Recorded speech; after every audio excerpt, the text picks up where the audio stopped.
Inshuti nyanshuti, kera habayeho umugabo Ndebe, akaba umukungu kandi akagira inshuti eshatu, yitaga iz'amagara.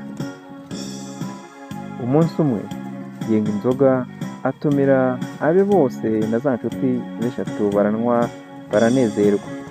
Bamaze kwizihirwa umwe muri bo witwaga Nzamurambaho arahaguruka ati ndagukunda none nguhaye. Abari aho bose bamukurira ubwatsi. Bukeye wa mugabo ashaka kugerageza za nshuti ze, yica ihene ayihambira mu kirago. Bugorobye yikorera ya ntumbi aragenda no ku nshuti ye Nzamurambaho, ati ngize ibyago nishe umuntu, none ndagira ngo umperekeze tujye kumuta mu ruzi cyangwa mu gihuru butaracya, kuko bimenyekanye nanjye napfa.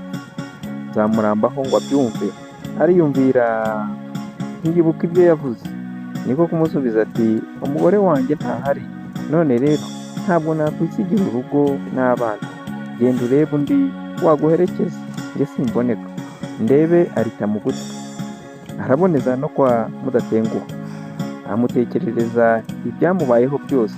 Mudatenguha agira ubwoba ahinda umushyitsi, ati nibadufata bazatwica twembi, nta kubaza kandi njye ndengana, none mugenzi wanjye umugore wanjye ari kunda, none sinamusiga wenyine, umbabarire.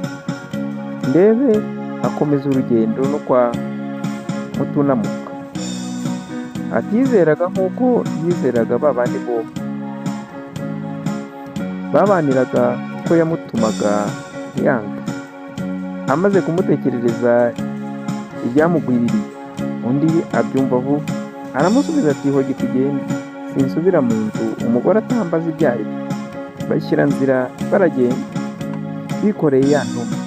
Bageze mu ishyamba ry'inzitane, Mutunamuka ati reka tumujugunya, nta muntu uzamubona, nanamubona ntazamenya uwamwishe. Undi ati komeza gato.